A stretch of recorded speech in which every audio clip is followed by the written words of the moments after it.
The first thing Maeve Rowan learned that night was that royal emergencies smelled like spilled ale, scorched cinnamon, and male panic. The second thing she learned was that the Alpha King owned 6 locked wine cabinets and apparently trusted none of them. The third thing was that one sip of malt liquor could change everything. It could make the most feared ruler in the northern packs grow wolf ears like a startled rabbit. Maeve stood in the king's private cellar with her tasting spoon in one hand and a copper lantern in the other. The lantern painted the stone walls gold.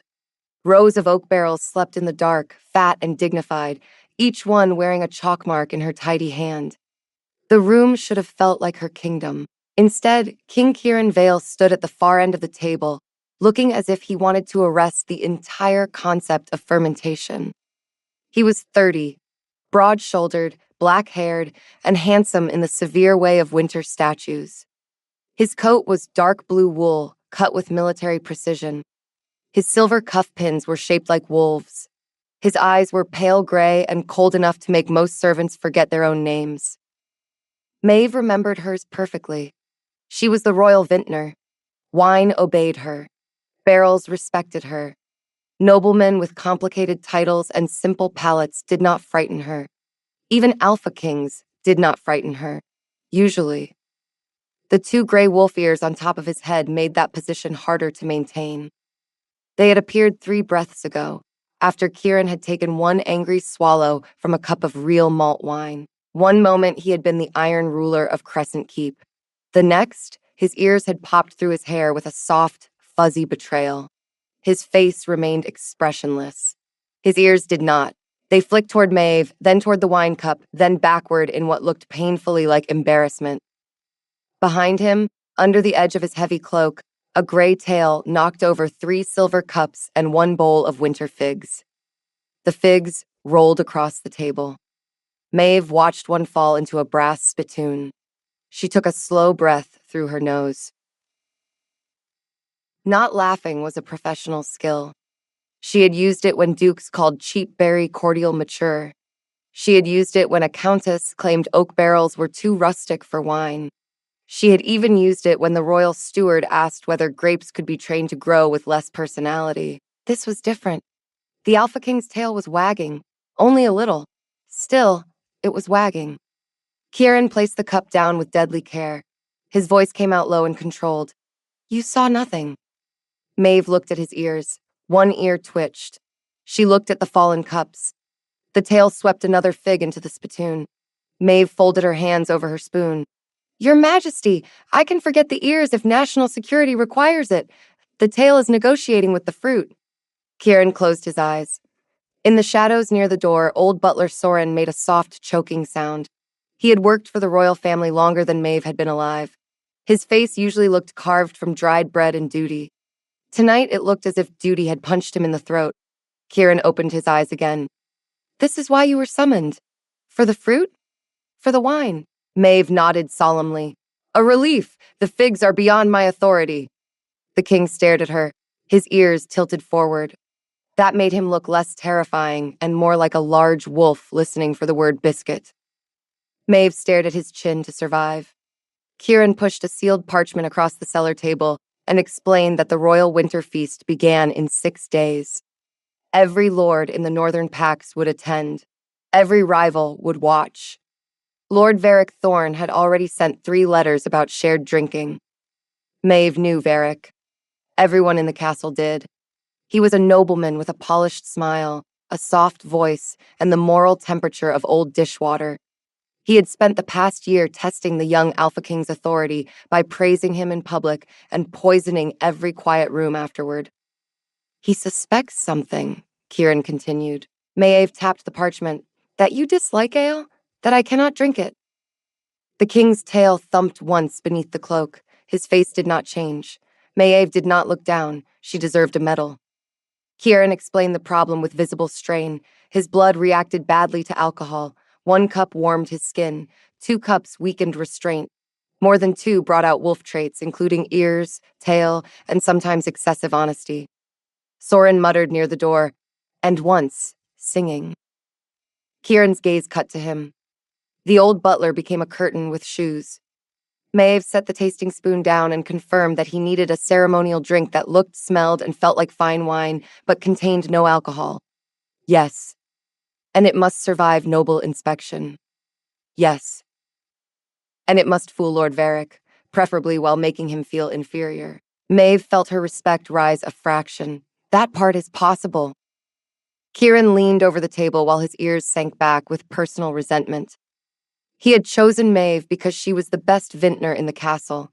She could identify a barrel by scent, drink soldiers under the table, and once told Prince Halvin his favorite wine tasted like wet velvet and unpaid taxes. It did. I require your discretion. Maeve heard the weight beneath the command. It was not only pride, it was fear wearing armor. Kieran had inherited the crown 9 months ago after his older brother died in a border fever. Half the nobles still spoke of him as young, cold, untested, and too controlled to be loved. The other half waited for him to become uncontrolled enough to destroy. An alpha king with ears popping out at a feast would not be seen as charming. He would be called unstable. Maeve knew how fast noble laughter became political knives. She also knew what it meant to be judged by rank before skill. She was an Omega. She had earned the post of royal vintner through 12 years of labor, taste, and record-keeping. One unforgettable afternoon also helped, when she proved the previous cellar master had watered the king's wedding wine. Some nobles still called her the cellar girl. They did not say it twice in her hearing. Maeve picked up the cup Kieran had used and sniffed it. Malt, smoke, honey, and the bite of true fermentation, strong enough to make an alpha proud and foolish. I can build the flavor, she said. Roasted barley water for body, black grape reduction for color, bitter orange peel for edge, smoked apple skin for age, ginger for heat, a breath of oak char for arrogance. Kieran blinked. Arrogance has a flavor? Usually over-oaked and served by men with rings. Soren coughed into his sleeve. Kieran's mouth tightened. It was not a smile. It was the place a smile would be kept if the king permitted visitors. Maeve took the parchment and folded it into her apron pocket. She required full access to the winter feast wine list, the serving order, and the cup rotation. Granted. She also required her assistant Rosen without interference. Granted. Finally, she required authority to move trays during the feast. Kieran hesitated. Maeve raised one brow. If he wanted her to save his dignity, she needed to reach that dignity before it grew fur. His ears, not yet fully gone, flattened. Soren made another sound. Kieran looked at Maeve for a long moment. Most people trembled when he did that. Maeve had spent her life reading barrels. Patience, pressure, and hidden heat all announced themselves if a person knew how to stand still. The king was pressure-sealed in black wool, but not cruel. Not tonight. Granted, he said. Maeve nodded. Then we start now. Kieran looked at the rows of bottles. Now? You summoned me at midnight for an impossible fake wine before the most dangerous feast of the year. Were you expecting a nap? The tail thumped again. This time, Maeve saw it. Kieran saw her see it. His expression became glacial. That was not approval. Of course not. It was a muscle spasm, a politically significant one. The king stared at her. Maeve turned toward the shelves before her mouth betrayed her. The first trial batch tasted like a respectable winter punch trying to impersonate a duke. Maeve rejected it at once. Kieran, who had insisted on observing the process with military severity, tasted it from a silver spoon and frowned. It is not terrible. That is exactly the problem. The private cellar had become a battlefield of bottles, bowls, peelings, toasted grains, and Maeve's handwritten notes. Steam rose from a copper pot on a small brazier. The room smelled of black grapes, charred oak, ginger root, and Kieran's cedar-cold alpha scent. That scent was inconvenient. Maeve was not a shy Omega. She had worked among soldiers, merchants, and noble wolves for years. She had learned to hold her ground against alpha presence even when instinct tugged at her spine and advised her to become smaller. Kieran's presence did not demand that she shrink. It demanded attention. That was worse. He stood too still. He watched too carefully. When she reached for a jar, He noticed before she asked and moved it closer. When the fire under the pot flared, he stepped between her sleeve and the flame before she could move. He did these things without comment, as if protection was a reflex he considered rude to mention. Maeve told herself it was useful. She also told herself she was not watching his hands. Both statements were half true. "This needs bite," she said, and added crushed pepper to the pot. Kieran's eyes narrowed. "Pepper and wine. Fake wine. Keep up." He accepted the correction with the strained dignity of a man who ruled armies but not this table. Maeve handed him another spoon. "Taste." He tasted. His face remained cold, his ears popped out. Maeve froze. Kieran froze. The cellar went very quiet. One gray ear flicked toward the pot. Maeve looked at the spoon. "There is no alcohol in that." Kieran's jaw tightened. "I know." "Then why did the ears appear?" "They did not. Your Majesty. They are a draft." "A draft with fur?" The second ear twitched. Maeve set the spoon down and picked up her notebook to mark an important discovery. The ears responded not only to alcohol, but also to strong sensory pleasure. "Do not write that." She wrote it. Kieran leaned over the notebook. Maeve. It was the first time he had used her name without a title. Her pen paused. The cellar heat seemed to gather under her collar. Kieran noticed. Of course he noticed. He noticed everything except, apparently, the emotional opinions of his own ears. Maeve kept her voice brisk and warned that if the imitation was too delicious, his ears might betray him anyway. That made flavor a serious production concern. "Make it less delicious." She summarized his impossible request, a drink fit for a royal feast that tasted almost excellent but not emotionally dangerous. "Yes, that is the most noble request I have ever heard." Soren, who had returned with clean cups, looked at the ceiling for strength. Kieran rubbed one hand over his face. The motion was tired, private, and too human for a man who spent his days being iron. Maeve's amusement softened. "How long has this been happening?" He lowered his hand. "Since I was 16. "And no one knows?" "Soren, my late brother, one physician who retired to the mountains with a very generous pension." "No lovers?" The question escaped before she considered whether one asked Alpha Kings about lovers besides simmering grape syrup. Kieran's eyes shifted to her. His ears slowly sank back into his hair. "No." That single word changed the air. Maeve busied herself with the pot. "Because of the ears?" "Because trust is more dangerous than wine." The statement should have sounded dramatic. From him, it sounded like inventory. Maeve stirred the mixture until the surface shone dark red and told him that wine could be managed. Trust took longer. You speak as if both are your trade. To Maeve, fermentation was mostly trust. A person sealed fruit in darkness and hoped it became something worth serving. Kieran looked at the pot, then at her. "And if it spoils? Then you learn from the smell and do not serve it to visiting princes." His mouth almost moved again. Maeve pointed the spoon at him and warned that the almost smile was progress. He should try not to let the tale hear about it. A soft thump came from under his cloak. They both looked down. Kieran closed his eyes. Maeve wrote another note. Tale responds to humor before face does. By dawn, they had 3 working blends and 1 failure so offensive that Maeve named it Diplomatic Incident. The best blend looked like deep winter wine, red-black under candlelight. It smelled of oak, berry, orange peel, and smoke. On the tongue, it gave heat without alcohol, using ginger and pepper hidden under dark fruit. It finished with a dry bite that could fool a nobleman who cared more about posture than taste. Maeve called it Winter Crown. Kieran called it acceptable. His tail tapped the chair twice. Maeve wrote, "Tail disagrees. Tail finds it excellent." Soren read the line over her shoulder and whispered, "Accurate." Kieran ordered them both to sleep. Maeve returned to her small room above the west storage hall as the castle bells rang morning. Her hair smelled of smoke and orange peel. Her hands were stained faintly purple. Her mind should have been full of recipes. Instead, it kept returning to gray ears, cold eyes, and the way Kieran had said no when she asked about lovers. She slept badly. At noon, she woke to Rosen pounding on her door. Rosen was her assistant, 22, bright-eyed, and physically incapable of whispering when drama was available. She burst into the room carrying a tray of bread, cheese, and gossip.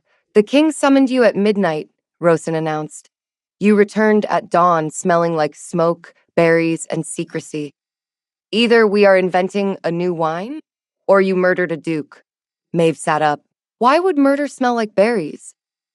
"Depends on the duke." Maeve took the bread and summarized the rules. They were inventing a ceremonial drink. Rosen was helping. No questions in corridors, 3 trays separated by color, and Lord Varick was never to touch a bottle. Rosen's eyes widened. "So we are murdering a duke?" "No. A lord?" "Also no. A reputation?" Maeve paused. "Possibly." Rosen looked delighted. The next 5 days became a blur of steam, spices, secret tastings, and royal dignity under siege. Maeve moved the official wine preparations into the lower cellar where she could control every bottle. Rosen labeled the real wine with ordinary chalk marks and the fake wine with tiny scratches near the cork.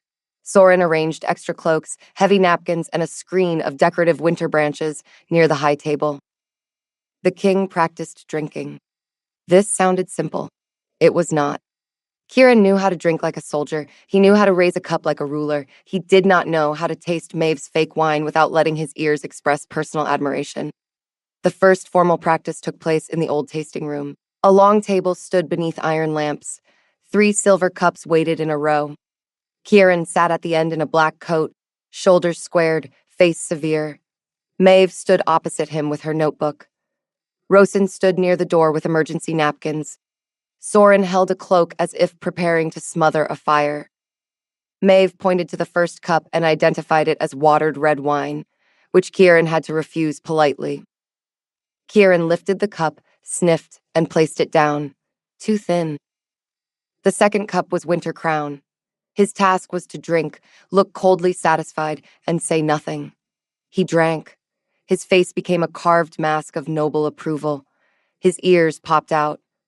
Rosen made a sound like a kettle being stepped on. Soren threw the cloak over Kieran's head.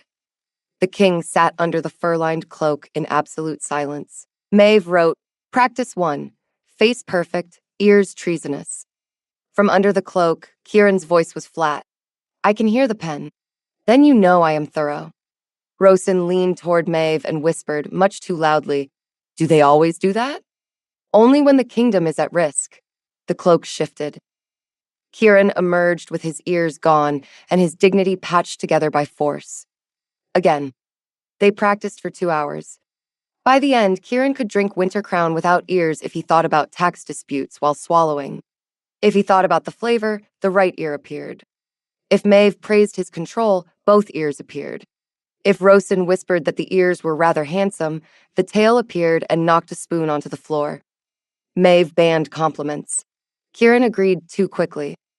That evening, Lord Varick sent a gift. It arrived in a black case lined with velvet. Inside lay a bottle of old northern malt wine, amber and bright as trapped fire. A card rested beside it.